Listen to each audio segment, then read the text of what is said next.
Welcome to the Information Philosopher. I'm Bob Doyle, webcasting from my ITV studio here in Cambridge, Massachusetts. I'm hoping to reach philosophers and scientists around the world to help solve some great problems in philosophy, in physics, in biology, and in psychology. I also hope to reach any of you wondering about the deepest nature of reality and our place in the universe. We live in the information age, but I find that very few philosophers or scientists understand the nature of information, an abstract quantity that I will claim is the stuff of thought. Information is neither matter nor energy.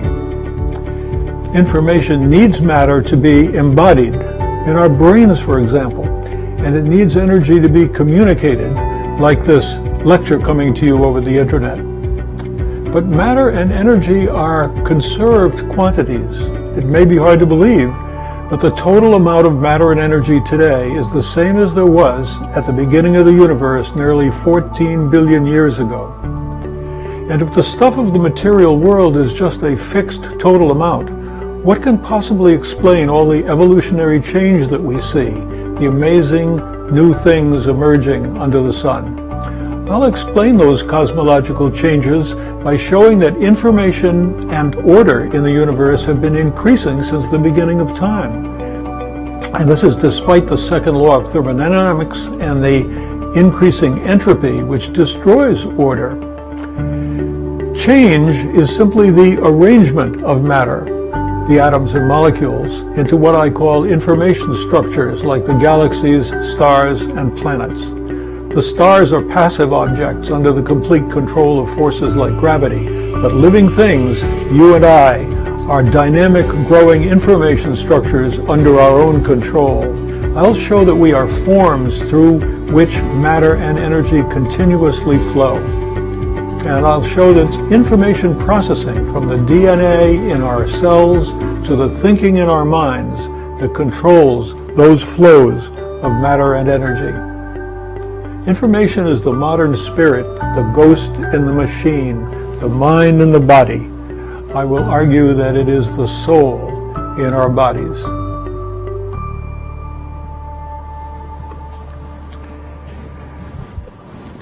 So let me put up a link here to show you that today is a Tuesday, and so what we'll be lecturing about today is free will. Tomorrow we do philosophers and scientists. On Thursday we'll turn to metaphysics, and on Friday we'll be working on my book on Albert Einstein. So to get started on free will, I want to point out that this was my first book back in the year 2011, and I had formulated at that time the idea that there was an argument against free will, which was published repeatedly in many different forms by dozens of philosophers and even quite a few scientists who claim that free will is an illusion, perhaps, an epiphenomenon, something we think we have, perhaps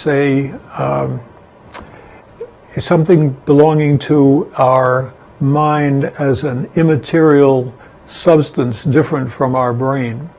Lots of criticisms were put against this idea that we have free will, and it was generally thought to be something inexplicable without mysterious other sorts of metaphysical entities.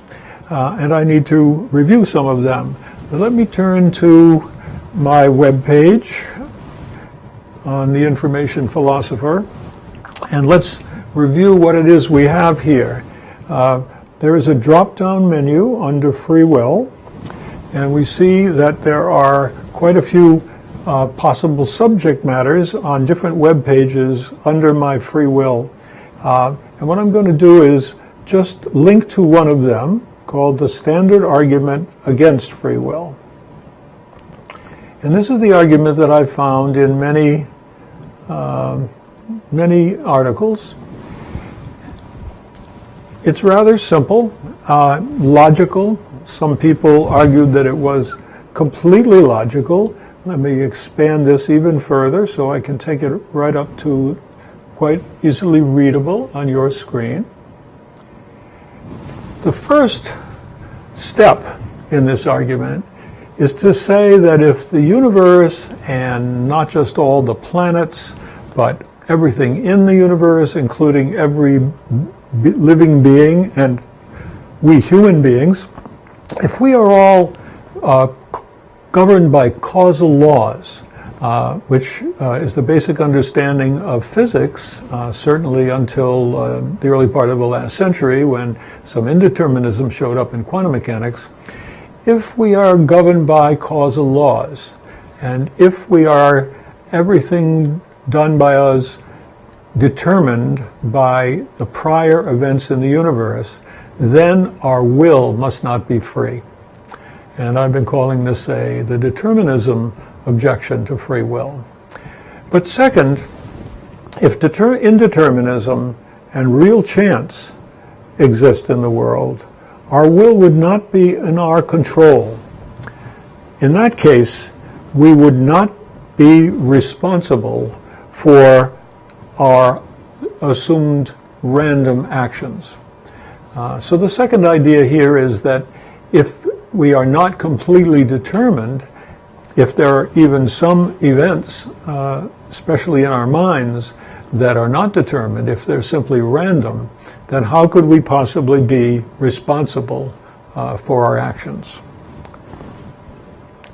Now, this mixing of freedom on the one hand, so as to be not determined, not predetermined, what religious philosophers used to talk about as predestined, as if the entire universe was understood completely in the mind of a superintelligence, or in some religions, an omniscient being, or God.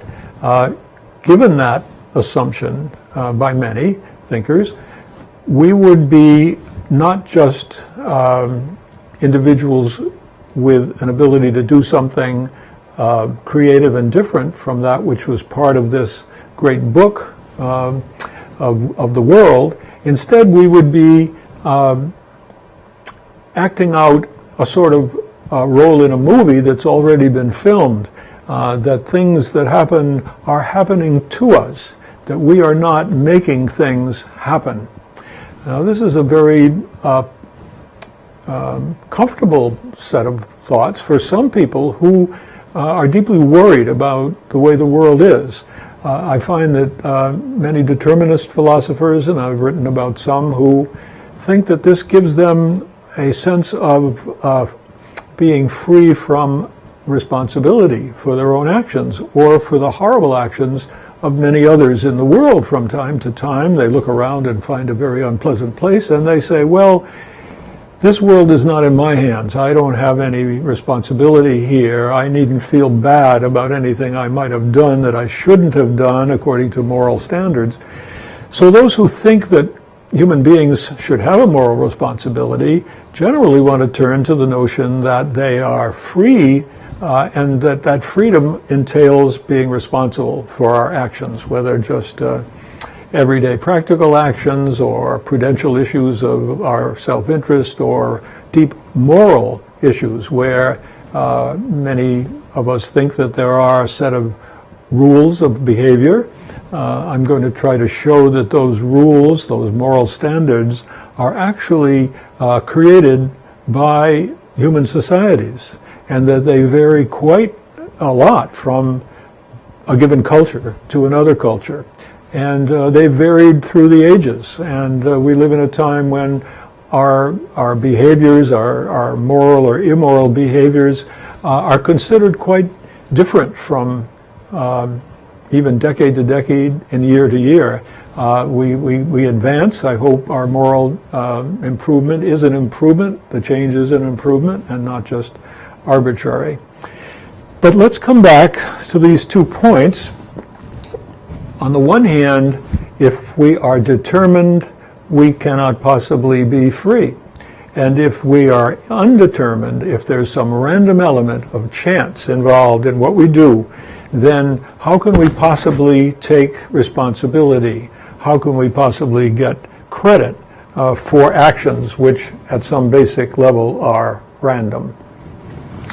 Okay, so we're confronted with this puzzle, and my website on past such arguments covers at least 50 philosophers who formulated this sort of concern. And surprisingly, I now am coming to the view that none of them really ever figured out a way out of this two-step or two-part dilemma, the so-called horns of the dilemma, first horn and second horn, both of them trapping us so as not to have that property or that attribute or that capability that many thinkers have wanted for human beings. A free will worth wanting, according to some. That's a phrase that the Tufts philosopher Daniel Dennett made famous in his book, Brainstorms and Elbow Room and other books. He's maintained that it's quite clear to him that there is a free will worth wanting, but it is not the freedom that involves any indeterminism, especially no indeterminism of a quantum mechanical nature, which my work has shown is really the only what's called ontological, deeply real indeterminism in the world. Dan, who thinks much of computational theories of the mind for many years, his book Consciousness Explained was to show how a number of tricks that the evolved brain has developed over the millennia, or the really millions of years, has given us the illusion of having a kind of freedom, but that the important thing, the free will he wants, is a will that allows us to be considered morally competent, to be part of what he calls his moral club. And I completely agree with Dan that the question of being morally responsible is very important, and it's traditionally, forever, been associated with the idea of having free will. But for Dan, it's just enough if there are possibilities for acting from which we choose. In his book Brainstorms, he had a wonderful article called a free will that libertarians ought to want, in which he described first the possibilities that could be generated in a computer version of a mind, which really go back to attempts by computational scientists, very famously Herbert Simon and Alan Newell. Simon at the Carnegie Institute of Technology had built a computer program that he called the General Problem Solver. And the General Problem Solver would basically put up problems in the form of mathematical theorems, usually, something that could be represented well inside a computer. And he would then generate variations on this problem, or perhaps a thesis, perhaps a statement that he's going to try to prove or have the computer, quote, think about by considering various versions. And then the argument was that the computer could figure out, come to some conclusions, and basically make a choice which would be the best solution that the computer could come up with for a problem. This remains a great issue in computer science and artificial intelligence, obviously, a very interesting area. But Dan grew up with this love of computers at MIT and was an early thinker in the area of cognitive science, and that our brains are in fact computers of a sort, or at the very minimum that studying what a computer could do would give us some kind of insight into what a human mind or mind-brain is actually doing. And this is of course a very valid field of inquiry, that we keep building computers or programs in computers which are approaching capabilities that seem more and more like the things that human beings do. You know, IBM's Big Blue, and now IBM's Watson, which can field enormous questions and pull answers to those questions out of its enormous database. Google, with its ability to give us anything we are looking to know on an almost infinite variety of subjects that it's gathered data from. And those advances are extremely important. The question, though, becomes how important is it that the randomness that's involved in a model of free will called libertarian free will, how important is it that that randomness be quantum randomness, the kind of randomness that's associated with sophisticated concepts like the collapse of the wave function, in which a particle traveling along is calculated to have many possibilities for what it's going to do, but at some point it accidentally, apparently, with no purpose, with no guidance because of any kind of quantum level deterministic controls, jumps into one or another of the possible states. Or consider the decay of a radioactive nucleus.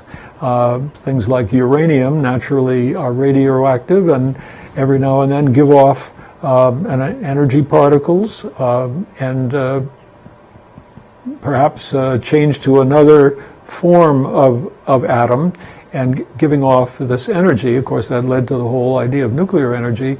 But the important part to the thinking about indeterminism is that there's no way to predict exactly when any given nucleus is going to decay and give off this energy, perhaps split into other two different atomic nuclei.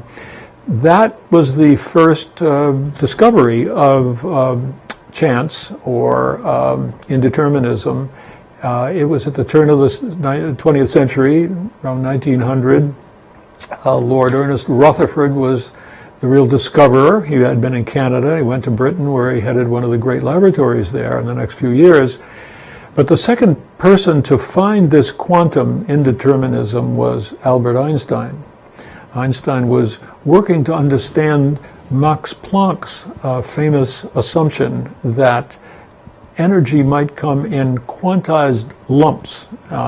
Planck proposed that things came in what he called a quantum of action, which turns out to be a sophisticated concept in physics. And by assuming that it wasn't possible to have continuous values for radiation, what we now call photons are discrete objects. Planck had initially assumed that they could assume continuous values, and have found that he couldn't generate the shape of the radiation laws, which tell us the type of light that comes out of a body when you heat up the body. When you heat it up, typically, just imagine a piece of metal sitting above a fire. Eventually that metal warms up and we start to see a deep red glow, and as we continue heating it, it gets to be more and more yellow, orange, yellow, green, or onto white hot heat, because the eye senses a spectrum which starts with long wavelength red photons and then grows to being more shorter wavelengths, and eventually it emulates the spectrum of wavelengths that comes out of our sun, which we regard as white, as having no color, because biologically we developed as human beings, all animals developed in a constant bath of sunlight, and just as the taste of water seems to be completely neutral because we live in a wet water environment like the fish we evolved from, it's that there seems to be no color to the average amount of light that's around us during the day. Although we have blue skies and we have red sunsets, for the most part our eyes have adapted to thinking of something that's white.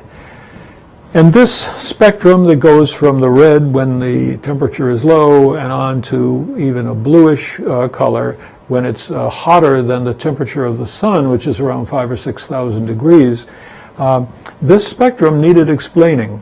And Max Planck whom we will be studying a great deal in connection with the history of Einstein's thinking, found a way to represent that distribution of colors through the spectrum with a mathematical formula, provided he assumed that the light was, actually let's get very careful what he said. He basically had a hypothesis that he had to quantize the light, and he did not believe that light itself was quantized. And it was only Einstein 5 years later who came around to seeing that what Planck had really done was assume that the light came in what Einstein called light quanta. Planck reacted extremely negatively to this view. It seemed to be totally non-classical. Indeed, it was non-classical. Classical theories of physics were all continuous theories. Any possible value for anything, including energy or amounts of anything, the idea that the amounts of things in the universe came in discrete lumps was quite a shock, although it was accepted and had been accepted for decades that matter comes in discrete amounts. It was the chemists who first saw that the notion that there are basic building blocks from which various chemicals, especially molecules, are made was the work of John Dalton in the early 19th century. And the famous formulas we all learn that salt, for example, contains sodium and chlorine, and in equal numbers, that is to say, for every sodium atom in a salt molecule, there's a chlorine atom. And then more complicated molecules, carbon dioxide, for example, has a carbon, a C, and every carbon atom is accompanied by 2 oxygens. So carbon dioxide is carbon dioxide, which is to say CO2. So the numbers of individual elements seem to have been discrete to the chemists, starting with Dalton, and later led to the belief that the material world is built out of things called atoms. That was not an uncontroversial idea during the 19th century. Many people opposed that and thought maybe there's some other deeper explanation which will return the natural sense that all things, all objects, space and time itself, for example, everything comes in the classical view before the atomic world was discovered. All things could come in variable amounts, where that variation is continuous and smooth and there are no quantized parts. Okay, well that's a detour into a subject that will be very important to us in our Friday lectures, but to come back to today's issue of free will, are 2 steps or 2 parts to the argument against free will. There's a free part and a determined part. If we're determined, we're not free. If the free part involves randomness, if it involves indeterminism, if it involves what today in quantum mechanics is called uncertainty, then in all of these cases, it seems to serious thinkers that there's no way we have such freedom because we could not be responsible for our actions. And this leads us to a serious thought about free will. Now I've got my little watch talking to me, my Apple Watch, which I hadn't shut off for my lecture. So let's go to thinking about what the answer to a standard argument against free will might be. If we scroll up, I have some discussions about the determinism objection to free will and the randomness objection to free will. And I have several examples of the standard argument that I've found that come down from antiquity itself. Here's the work of Cicero, or Cicero, who's reporting on the earlier work of the Greek philosopher Epicurus, who is famous for the idea that the atoms might swerve at some time.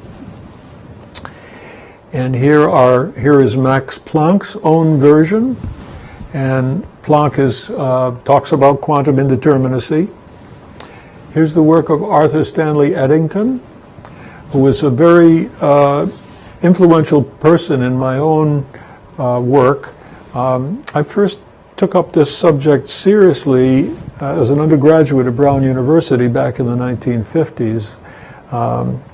I read Eddington's book, The Nature of the Physical World, and it had been written first as a Gifford lecture, which is the highest honor sort of lecture place in for philosophers, scientists, and so forth. Eddington was very philosophical for a scientist, and of course he's extremely well known as a scientist because he was the astronomer who went out and confirmed Albert Einstein's prediction that relativity theory would bend the light around the sun. He was a good friend of Einstein and a proponent of Einstein's views for many years. But surprisingly, Eddington did not know much about Albert Einstein's work on randomness. In fact, the Gifford lecture was originally delivered, if I'm correct, in 1927, and the lecture contained the idea that science had come to the conclusion that everything was physically determined, and if there was something free about the world, it had to exist in a kind of a spiritual level of a mind, which was quite controversial. Eddington was, however, a stoutly believing person and thought there was a higher level to the world than just the material world, and perhaps that's where he located any sense of human freedom. But when he finished delivering the Gifford lectures, he found an article by Werner Heisenberg, one of the great so-called founders of quantum mechanics, in 1926-27 timeframe. And there he learned that there was an element of indeterminism, or chance. I will come back later to showing you and arguing in a book about Einstein that Einstein had seen this chance more deeply and more even metaphysically, to him very disturbing, in fact, notion that the world contained a chance, Zufall in German, in a paper in 1916 where he was studying the interaction of those radiation photons of Max Planck's radiation law with atoms. When light falls on an atom, it can excite the atom and move it from one state into another state, a higher state, give it an excitation energy. Later it will probably fall back down and return that same photon of light, or light quantum as he was still calling it at that time. The word photon didn't come to us until 1925 or so. If Einstein examined this, when he examined this possibility for transitioning, jumping, quantum jumping, it came to be called later, to a higher level in the atom, that the time it would then re-emit and drop down was completely random. Not only was the time that it would fall back into what's called its ground state, not only was that time totally unpredictable, unknowable, according to what Einstein was discovering in his own understanding of quantum mechanics, but that light photon that's given off by the atom when it drops down to its ground state, off goes a photon, the direction of that photon is completely random, completely unpredictable, and not just unknowable in the sense of we can't predict it, and maybe that's a lack of our knowledge, that there's something that if we had access to an additional amount of knowledge, we might be able to know where it's going. Einstein was saying, there is no way of knowing this because, in some sense, the photon itself doesn't know which direction to go off. And it goes off statistically in all directions. In other words, the light is given off just like a light bulb in a room, a bare light bulb. The light goes off in all directions. However, if it's going one photon or one light quantum at a time, that particular quantum goes in a totally unpredictable direction. Except as that we will learn as we go forward, we'll see that in some situations, the photon is constrained to land in certain places. And so there is something controlling that probability, it's controlling the probability of where photons might go. In the famous two-slit experiment, we shine lights at a wall with two slits or two holes in the wall.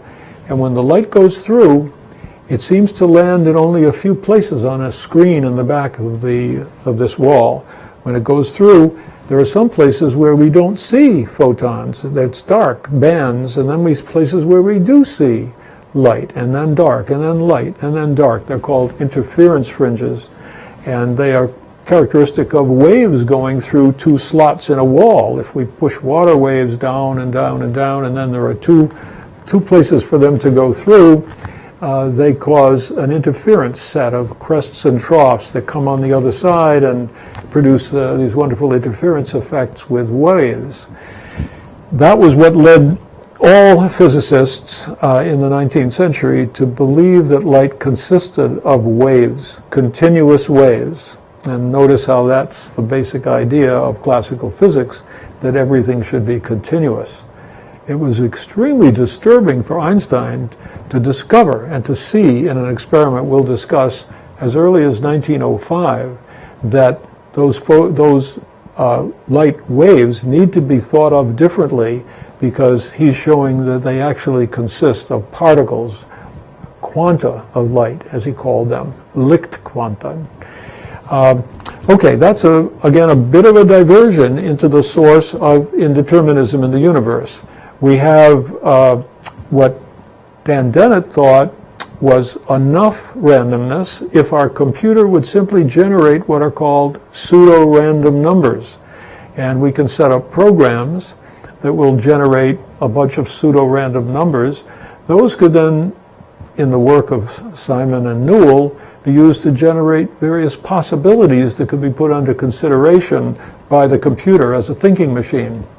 And Dan Dennett was always happy with that and thought, why do we need anything more than that? Computers can do that. Our brain is a computer. Why don't we just settle for that and not demand that there's anything quantum mechanical going on in the brain? Now, Dan's arguments are pretty straightforward. The brain is a very, very large object. It's large compared to the neurons. The 10 billion or so neurons that we have are extremely small. But the molecules from which they're made are the same orders of magnitude, much smaller, so that the possibility of something going on with one atom having a quantum event posed a lot of problems. And everyone in the 20th century, and there are about, at the moment I'm counting around 25 or so philosophers and scientists who thought surely this quantum indeterminacy in our brains, if it's playing any role, must be the source of possibilities for us. But Dan thought, no, if the brain is a computer, why don't we just settle for pseudo-random numbers being generated? And he and I have debated around this issue for a while, and I believe it's possible to show that the randomness in the brain is quantal in nature, and that it really is to be found in the storage of the information, the bits and bytes of the data equivalent to our memory. All our knowledge is stored away in here somewhere, and we have a great deal of it, huge amounts. We don't rival the Wikipedia in one person, but we are close in the sense that we have incredible details of memories and things we know. And they're stored in somewhere in the brain in a very, very small structure. And it's quite likely that there's plenty of quantum noise involved in remembering things and recalling them. In the first place, when we remember something, it might have a mistake in it because it's being stored in a noisy environment. If we then try to recall it, it may have noise in it, that is to say, something wrong with it, which leads to other possibilities because of the very tiny nature of whatever the cells, and it's perhaps subcellular. Some neuroscientists, neurobiologists think that it's stored well down inside our cells in what are called the microtubules. At this moment, we have really no good idea where our knowledge is stored, so this remains an open question for the future of neuroscience. But then coming back, I should turn back to another important philosopher in my life named Robert Kane. Here we are on my page, and I recommend you go back and look more at more of these cases of standard arguments against free will. As I say, I've read many people and quoted out their argument. It's always the same argument. I think I'm coming up soon on, here's John Searle, one of the people we mentioned yesterday in our discussions of consciousness. Galen Strawson. I thought I would find here, oh yes, I like this one. This is Steve Pinker, Harvard psychologist, and I find that Stephen basically had the shortest possible two-part argument. Now let's just read it here. A random event does not fit the concept of free will any more than a lawful, a determined one does, and could not serve as the long-sought locus of moral responsibility. And here I want to talk about Robert Kane because for some years, back in the 2008, 9, 10 time period, I was convinced that Kane was the leading libertarian in the sense of believing that we had human free will. And unfortunately, I've come to somewhat or significantly disagree with the way in which he tries to argue for his notion of free actions, free choices, free decisions that we make in order to form our character. He calls them our self-forming actions. Let me bring up Bob Kane here and turn back to this one. I owe a great deal to Kane. I had read some of his books, and I think I've got some of them here I'd like to share with you. So let me go to my overhead camera. Once again, I mentioned last time a little bit about the ITV studio that I've built here, which allows me to have, here's a Microsoft Surface Pro with Bob Kane on it that I'm bringing up on the screen in a moment.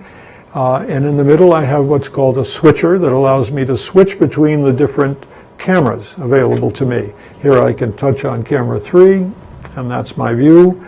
I can look over to camera 2 and realize I have to be looking somewhere else in order to see that. Camera 4 is the one I used my opening, and this is my ITV studio. In front of me are a large number of screens, perhaps over the top in terms of the number of screens. Let me give you a different view again. And I'm now looking from the side. Once again, here's my screen with Bob Kane. Here's my switcher. Over here I have something on free will we'll come to in a couple of moments. But back to Bob Kane, let me take a moment to zoom in and come here to my overhead camera. Here's a book that Bob wrote in 2005. I read this one, A Contemporary Introduction to Free Will. Very nicely done. My yellow tabs tell me how he deals with things. You see my pages are frequently covered with marginalia, which help my thinking, and I do a lot of that in his books. Frequently I put inside every book that I read particular important passages and their page numbers that I want to go back to later and remember where they are. Notice the color look. This is a Blackwell Publishing, but the other is Oxford. This is a collection of readings from Blackwell. Reading is in philosophy, and this is a compendium of a lot of other thinkers besides Kane. Now, the major piece of work Bob did on that, and what I thought made him the leading, certainly the leading libertarian philosopher, was this Oxford Handbook of Free Will, which I think was published in 2002. And here, my notes are a little hard to read in pencil, but here he had every position of every thinker, from determinists to hard determinists, soft determinists, various shades of libertarians, people who thought free will was incompatible with determinism, and others who argued it was compatible with determinism. And let me give you a quick look at what that looked like to me when I read Bob's book. Here I have a page with what I call a taxonomy of various free will positions. And let me take a moment to bring up another page here. Information philosopher, and then I'll go to free will, and okay, here I am on my Information Philosopher website again, and you see I have various drop downs. This particular one is the introductory page for free will, and I just want to go into the same section of my development of a taxonomy. This grew out of Bob Kane's work. So let me see if I can open this in a new tab and go to it and see if we can, see it a lot better. What I can do here now is I have a mouse to move around to help me talk to you about it briefly. Bob had diagrams something like this.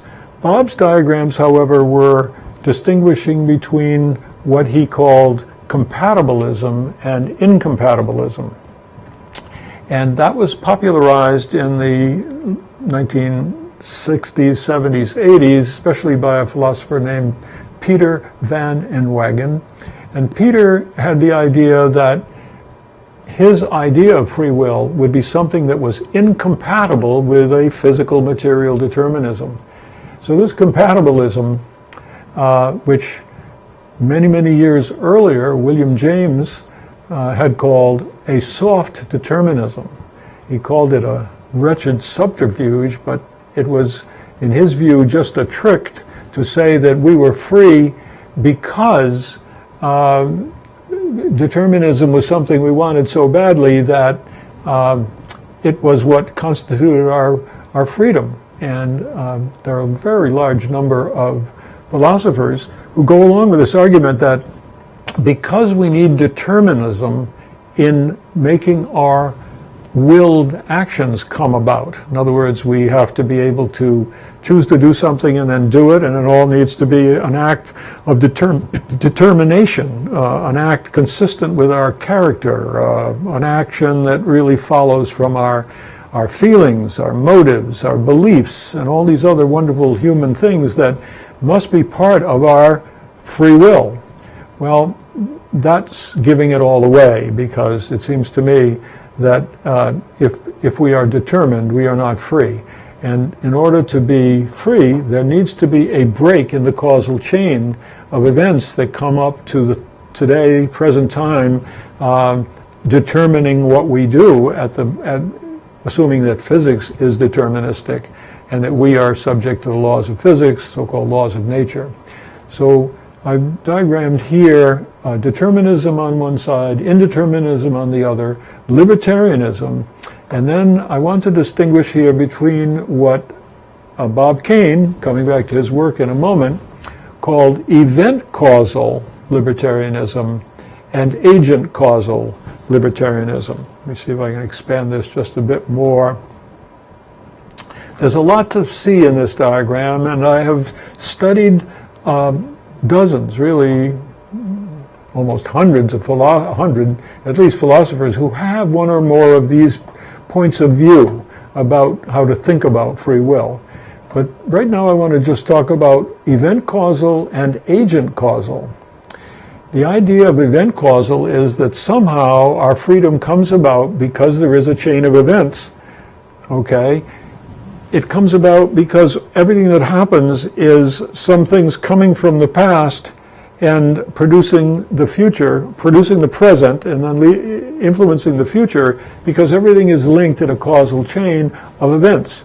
This idea goes back to relativity theory of another great work of Einstein's, especially special relativity, and the notion of space and time, and events in space and time being caused by those events in the past, which can send signals to the present moment. And then the present moment influencing things in the past that are can be reached by signals, forces going forward. The idea there of being event causal is that there are some things at this moment in another part of space which cannot have a causal relationship with the event here, because to get to that other point far enough away, you'd have to travel faster than the speed of light. Einstein introduced, and Minkowski introduced, these notion of a light cone of influences coming from the past, going to the future. And I'll show at some point in our lectures that the great Alfred North Whitehead, the companion philosopher with Bertrand Russell, who wrote the great work on mathematics, had an idea that everything is understandable in terms of events in space and time. And this is unfortunate, but it has influenced many, many thinkers in the 20th century. So Bob Kane distinguishes event causal from agent causal. Agent causal is the idea that you and I can act as free agents, and that we can come up with something in our minds that influences our actions. Sounds like free will to me, and I've basically been arguing for this rather kind of common sense point of view, that when we do something and that action is not coerced by our being in jail or in chains or with a gun at our head or under the influence of drugs or other sicknesses that prevent us from acting the way we want to act. There are a lot of such mitigating circumstances which the law courts use to decide, well, you're not responsible for that action. You were under the control of some non-free forces on you.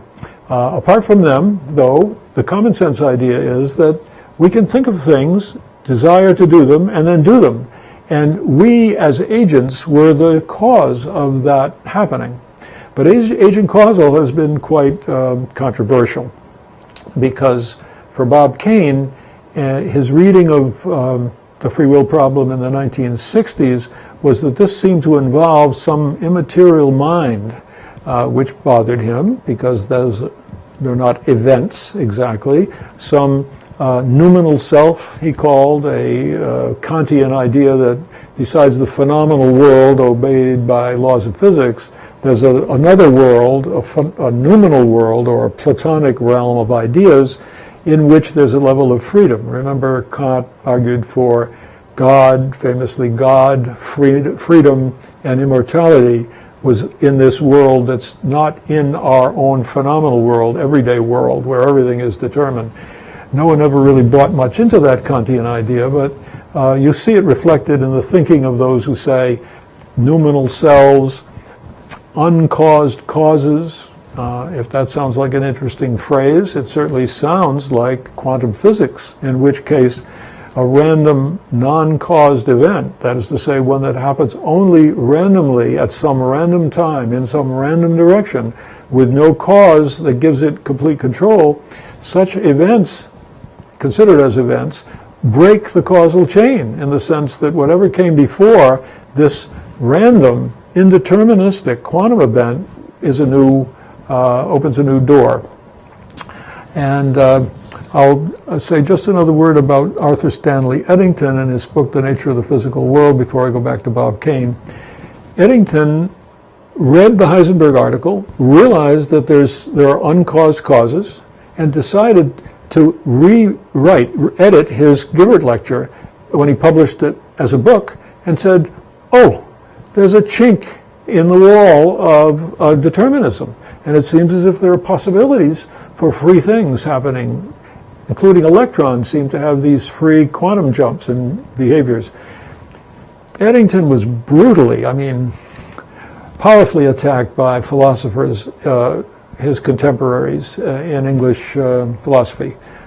Susan Stebbing notably said that the idea that a free person, a free will, is just the same freedom as a free electron was just a lot of absurdity. And there are difficulties here that people are still having today. Okay, let's go back to Bob Kane for a moment. And what I'd like you to do, this picture I have here of Kane is one I took against the brick wall of the Harvard Faculty Club when I had him come to visit me, spend the night in the club, and meet with me the next day to film his standard lecture on his development of free will. And I think what I have to do there is make sure we're getting sound from this part. Let's check that this is working. I'm going to open this up and see if we have some sound. I don't seem to have any sound, and it's not clear why. So let's stop that and move to another computer. Let's see, what I'd like to have is, let's stop that one. Come here to let you see what I'm doing. I'm going to open another information philosopher page. And here we are in the free will section. If I go down below the free will, I come to philosophers, and then eventually to Bob Kane. This is a thing I hope many of you will learn to do when you want to really understand some of these problems. And here's my picture of Bob, and here's my free will lecture.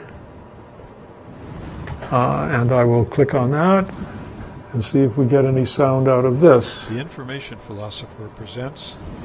Okay, we're doing a little bit better, but I think I need to turn it up. So give me a moment. In Austin, delivering a lecture on free will, new perspectives on an ancient problem.